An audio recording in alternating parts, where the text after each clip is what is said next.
Di pertemuan kali ini kita akan memberitakan tentang persiapan pemilu 2024. Sekarang ada rekan kami yang berada di Komisi Pemilihan Umum Kabupaten Temanggung. Sekarang saya berada di KPU Kabupaten Temanggung. Mari kita mewawancarai Ketua KPU Kabupaten Temanggung.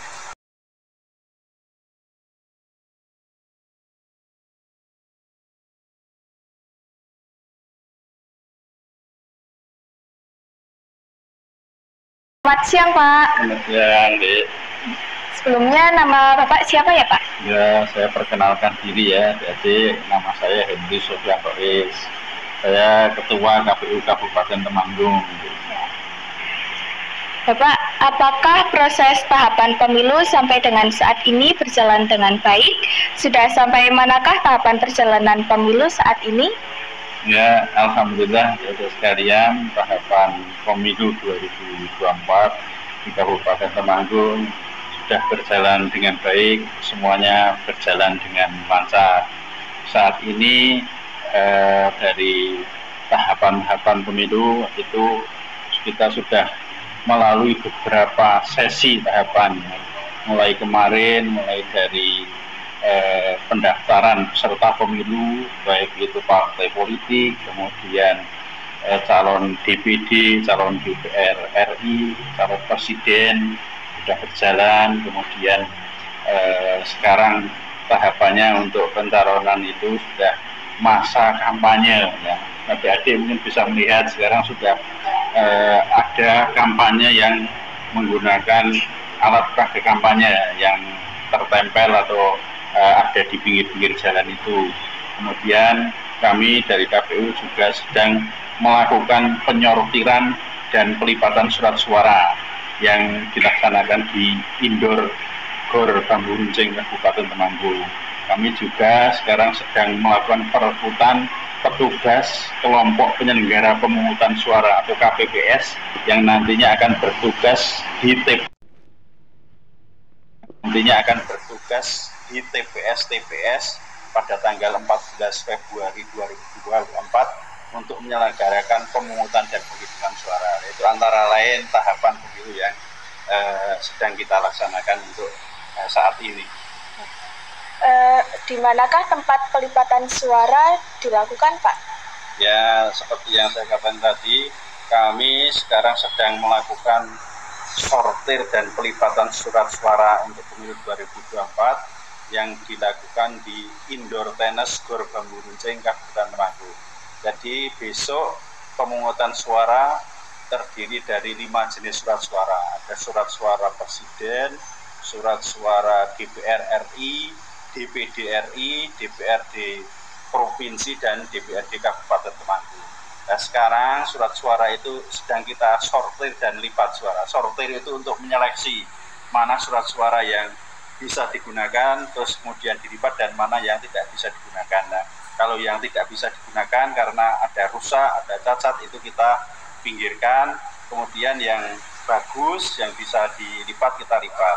Untuk surat suara yang rusak itu nanti kita minta pengganti kepada percetakannya untuk diganti yang baik sehingga bisa digunakan. Siapa sajakah penyelenggara pemilu itu, dan siapa yang bertanggung jawab terhadap pelanggaran pelaksanaan pemilu? Ya, jadi penyelenggara pemilu itu secara umum ada 3 lembaga. Ada KPU, Komisi Pemilihan Umum, kemudian ada Bawaslu, Badan Pengawas Pemilu, itu yang bertugas untuk melakukan pengawasan penyelenggaraan pemilu. Kemudian ada lembaga yang namanya DKPP, Dewan Kehormatan Penyelenggara Pemilu. Itu lembaga yang nantinya mengawasi dalam hal kode etik penyelenggara pemilu. Jadi kalau ada penyelenggara pemilu yang melanggar kode etik, misalnya tidak netral, tidak adil, tidak mematuhi etika-etika, itu DKPP yang mengurusi ya. Terus dari KPU itu sendiri berjenjang, ada KPU RI, KPU Provinsi, KPU Kabupaten Temanggung, kemudian di bawah kita ada yang namanya PPK, Panitia Pemilihan Kecamatan, itu penyelenggara pemilu di tingkat kecamatan, kemudian ada yang namanya PPS, Panitia Pemungutan Suara yang ada di tingkat desa, lalu ada yang namanya KPPS, kelompok penyelenggara pemungutan suara yang ada di TPS. Bawaslu juga begitu, ada Bawaslu RI, ada Bawaslu Provinsi, ada Kabupaten, ada Kecamatan, ada Desa, dan ada pengawas TPS. Kalau di KPP hanya satu di pusat, itu penyelenggara pemilu. Untuk pemilu 2024, kapan pelaksanaan itu berlangsung, Pak? Jadi pemilu 2024 itu pemungutan suaranya akan dilaksanakan tanggal 14 Februari tahun 2024, tepatnya pada hari Rabu. Namun demikian tahapannya, persiapan dan macam-macam itu sudah dimulai 20 bulan yang lalu atau Juli 2023. Nah, untuk pemungutan suaranya sekali lagi pada tanggal 14 Februari 2024 hari Rabu. Mengapa pemilu penting untuk dilaksanakan, Pak? Jadi pemilu itu penting untuk dilaksanakan. Pertama, pemilu itu untuk memilih pemimpin-pemimpin atau wakil-wakil rakyat kita. Dalam pemilu nanti misalnya tahun 2024 kita akan memilih presiden dan wakil presiden. Kemudian kita akan memilih wakil-wakil kita yang ada di DPR RI, di DPD RI, DPRD Provinsi, dan DPRD Kabupaten. Nah, pemimpin-pemimpin dan wakil-wakil kita itu yang akan mengurusi negara kita, yang akan mengurusi pemerintah kita, termasuk mengurusi misalnya adik-adik ini terkait dengan kebijakan pendidikan, ya, ada anggaran pendidikan, misalnya ada nanti kurikulumnya, ada pengangkatan gurunya, itu yang ngurusi pemerintah. Nah, pemerintah itu terpilih nanti lewat pemilu. Itu yang nomor satu. Yang kedua, pemilu itu merupakan sarana kedaulatan rakyat. Sebagaimana diketahui adik-adik sekalian, negara kita itu negara demokrasi. Demokrasi itu artinya pemerintahan di tangan rakyat atau kedaulatan di tangan rakyat. Jadi yang memilih pemimpin-pemimpin nanti adalah rakyat. Jadi bukan kalau di kerajaan yang memilih pemimpin nanti kalau rajanya meninggal keturunannya.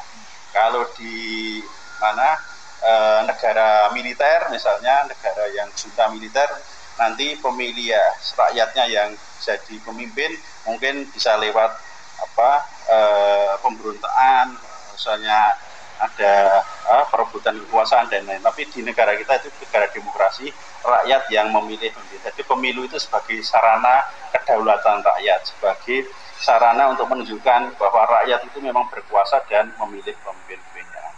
Bagaimana pelaksanaan pemilu yang baik di Kabupaten Temanggung, Pak? Pelaksanaan pemilu yang baik itu kalau pelaksanaan berlangsung sesuai dengan azas pemilu. Azas pemilu itu luber jurdil, ya, langsung itu dilaksanakan pemilih langsung, umum, meliputi semua pemilih yang sudah memenuhi syarat, bebas, jadi bebas dari tekanan, termasuk bebas dari iming-iming misalnya uang, bebas dari ancaman dan lain-lain. Kemudian langsung umum, bebas, terus rahasia. Nah, rahasia itu pilihan yang dipilih oleh pemilih itu rahasia, tidak boleh diketahui orang. Kemudian jurdil, jujur dan adil. Jadi pemilu itu harus berlangsung jujur, ya. Jadi tidak ada manipulasi dari penyelenggara atau penyelenggara memihak tertentu. Itu jujur, terus adil. Adil itu semua pemilih memiliki hak yang sama, perlakuan yang sama. Jadi pemilu yang baik itu berlangsung dengan luber jurdil, langsung, bebas dan rahasia. Kemudian selain itu juga nanti bisa berlangsung dengan aman dan tertib serta damai, serta yang ketiga nanti terpilih pemimpin-pemimpin yang berintegritas, amanah, kemudian semua pihak bisa menerima hasil pemilu. Itu antara lain ukuran pemilu yang berlangsung dengan baik. Ya. Baik, terima kasih kepada Bapak Ketua KPU Kabupaten Temanggung. Terima kasih kepada Bapak Henry. Sekarang kita lanjut ke studio bersama rekan Ganjar dan rekan Amabel. Kita tadi menutup jumpa kami di Breaking News hari ini. Saya Amabel Nabisa Ramadhani dan rekan saya Catur Ganjar Saputra. Terima kasih dan sampai jumpa.